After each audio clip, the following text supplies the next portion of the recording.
de Adonis.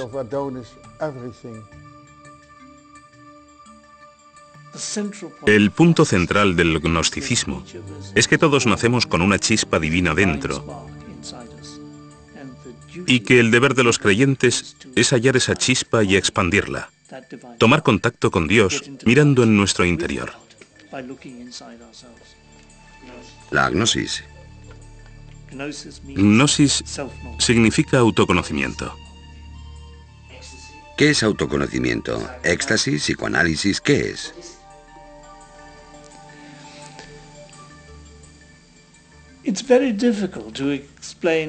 Es muy difícil explicar qué es el autoconocimiento y cómo se obtiene. No es como el psicoanálisis. No es una exploración intelectual del alma ni el éxtasis. Es la contemplación de uno mismo. A veces con la ayuda de un líder. Es la quietud, una sincera búsqueda individual.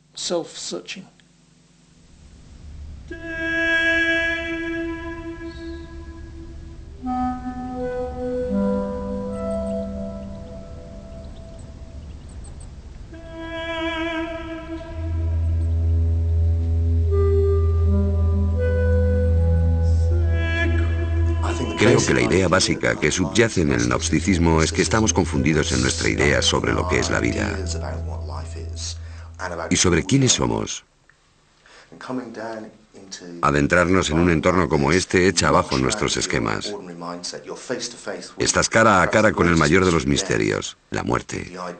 La idea de que dejarás de existir como forma física y te enfrentas con el misterio absoluto del que proviene todo, el misterio que somos, el misterio que es.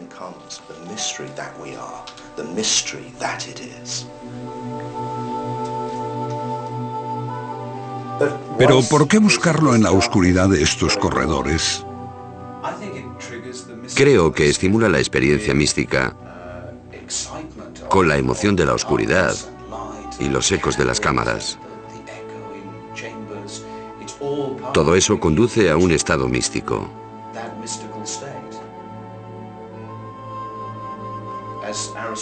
Como decía Aristóteles sobre los misterios, no vas allí a aprender, sino a experimentar. Si crees que solo es un proceso intelectual, te equivocas. Es algo mucho más grande que eso.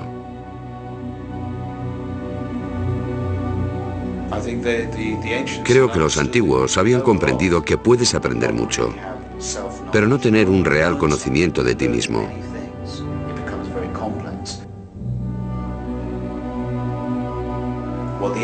Lo que los antiguos buscan es un retorno a la totalidad, el conocimiento de la unidad de todas las cosas. Durante más de 2000 años la gnosis fue reprimida. Principalmente supimos algo de ella por las acusaciones de los padres de la Iglesia. Pero el hallazgo de Nag Hammadi en 1945 cambió para siempre nuestra forma de ver los orígenes del cristianismo. Los que los hallaron al principio los desecharon. Cayeron en manos de traficantes, algunos fueron quemados, pero finalmente llegaron a manos de la ciencia gracias a personas como Gilles Quispert, que llevó los manuscritos más importantes a Europa, y a sus amigos, entre ellos el gran psiquiatra Carl Jung.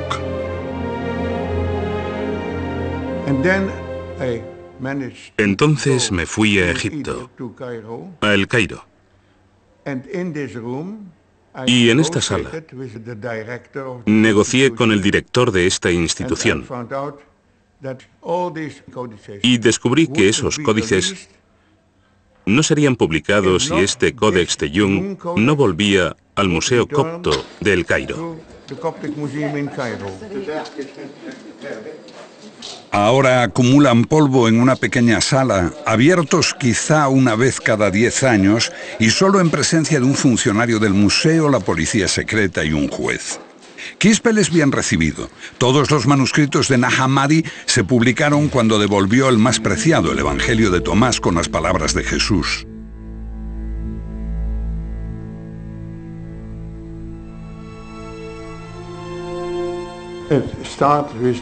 Empezó diciendo: estas son las palabras que Jesús dijo y que Dídimo Judas Tomás escribió.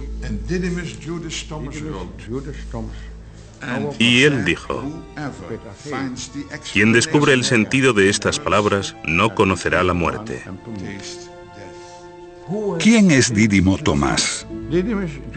Dídimo Judas Tomás significa Judas el mellizo o el gemelo. Fue uno de los hermanos de Jesús. La tradición de la Iglesia posterior transformó a Tomás en el apóstol que no creía que Jesús había resucitado. El escéptico Tomás fue el discípulo más fiel de su maestro. ¿Fue quien entendió mejor a su hermano? Según el Evangelio de Tomás, sí. Se dio por sentado que no era el hermano gemelo de Jesús en sentido literal, sino más bien que quien lea este Evangelio puede llegar a reconocerse como gemelo de Jesús. Dado que se ha dicho que eres mi gemelo y auténtico compañero, examínate a ti mismo.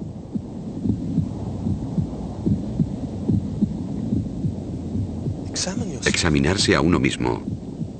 Así puedes comprender quién eres.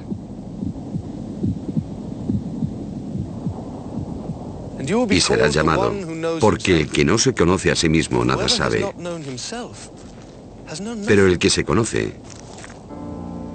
llega simultáneamente a la profundidad de todo.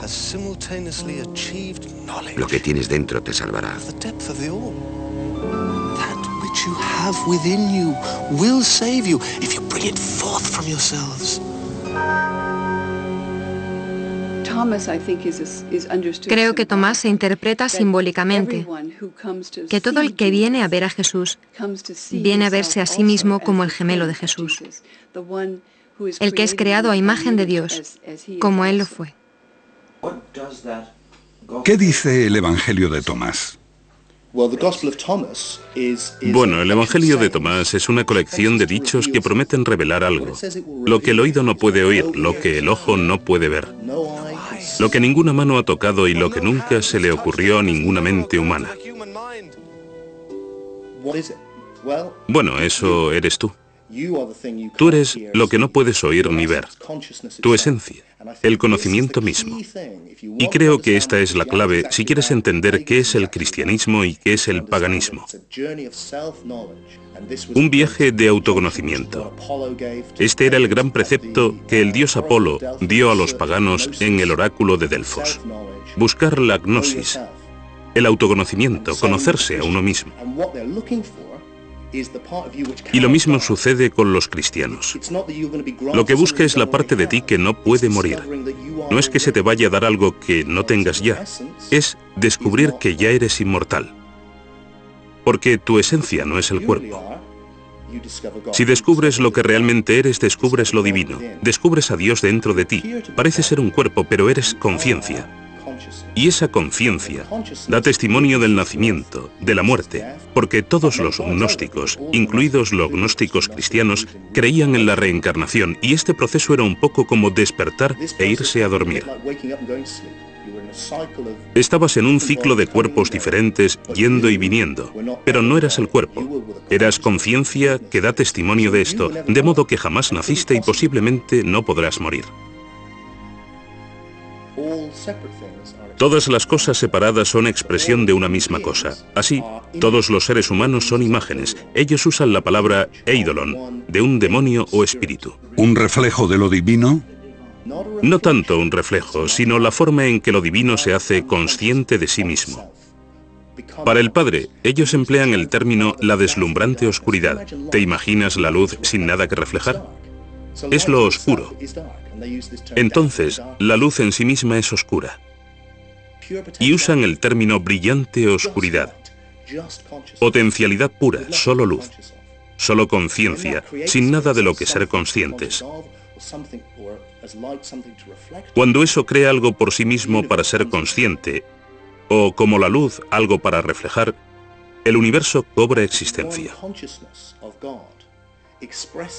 Esta conciencia de Dios se expresa a sí misma en todos los seres. Así que todos nosotros somos imágenes o eidolons de la conciencia universal que es todo, que es Dios. El mito cristiano tal como lo conocemos marca un profundo abismo entre el hombre y Dios. Dios es Dios, nosotros simples mortales.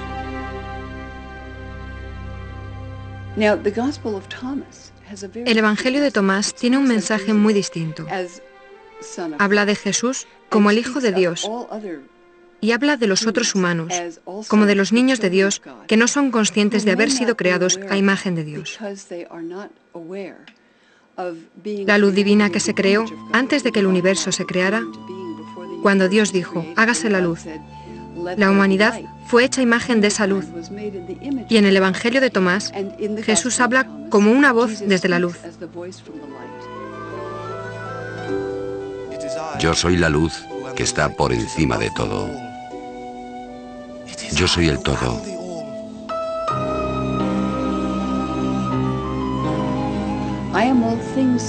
Soy todas las cosas.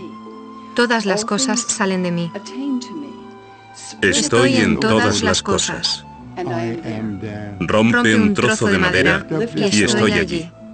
Levanta la piedra y me encontrarás.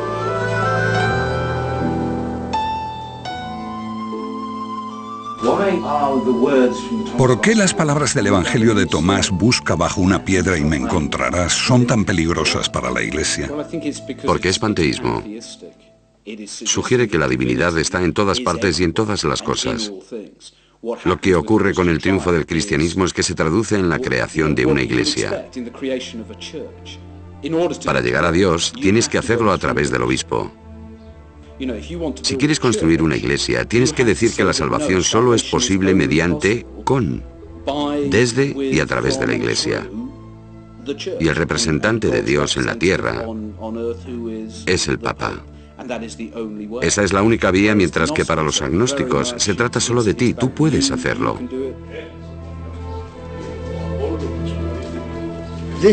Esa fue la revelación de la gnosis, que tu esencia es inmortal. No tenías que ganártelo siendo un buen chico, obedeciendo las normas.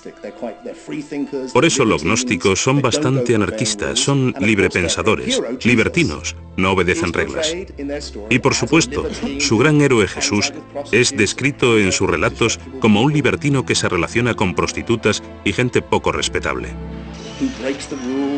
Él rompe las normas, no respeta el sábado y ataca a las autoridades religiosas. Es un clásico carácter gnóstico. Ellos eran así. Porque para ellos no hay que obedecer las reglas, para ellos se trata de descubrirse a sí mismos, lo que eres de verdad. En el Evangelio de Tomás el mensaje es más importante que el mensajero. Es anterior a los 4 evangelios, como ocurre con un hombre considerado como fundador de la fe cristiana, pero que se empieza a ver con una luz diferente, Pablo. Pablo es gnóstico, habla del Cristo interior. Habla de la inmortalidad, como las escuelas mistéricas, porque Pablo existe antes de la historia literal. Pablo es un personaje totalmente malinterpretado en la historia. En tiempos de Pablo, digamos, no hay división entre gnosticismo y literalismo, porque el literalismo no se había desarrollado aún. 2 generaciones después, los evangelios de la Biblia hablan en detalle de la vida de Jesús. El mensajero se hace más importante que el mensaje, y Jesús pasa a ser literalmente el Hijo de Dios. Pero antes de eso, Pablo, a pesar de posteriores adaptaciones e inserciones, nos habla todavía de Jesús como de un misterio, una metáfora, una voz interior.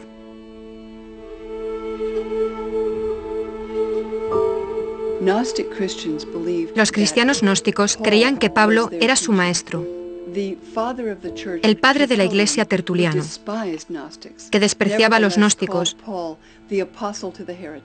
Llamaba a Pablo el apóstol de los herejes, porque los herejes, pensaban, amaban a Pablo, citan a Pablo, apoyan a Pablo, porque su enseñanza es muy misteriosa y a veces muy profunda.